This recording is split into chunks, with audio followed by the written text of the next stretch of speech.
Sa number 10, sa mga nagapangita sang trabaho, ang DOLE NIR magapatigayon sang job fair buwas sa pagsaulog sang Independence Day. Masobra sa 60 ka mga kumpanya magapakigbahin sa Kalayaan Job Fair 2026 kapag hiwaton buwas nga adlaw June 12 kadungan sa ika-128 nga adlaw sang kahilwayan sang Pusod, Pilipinas. Magasugod ang job fair las 8 sang aga tubtob las 5 sang hapon sa main atrium sang SM City, Bacolod. Ining ginapangunahan sang Department of Labor and Employment kag Bacolod City Public Employment and Services Office.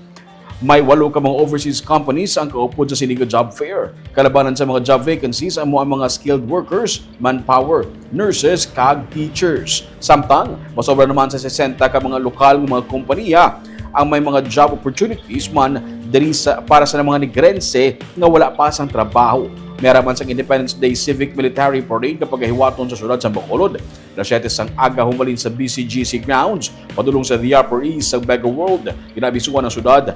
Kung inabisuhan sang syudad ang publiko, ilabi na ang mga motorista nga may pila ka mga alagyan sa bahin sang BCGC kag Mega World, ang temporaryo nga magasira tubtublas 10 sang aga.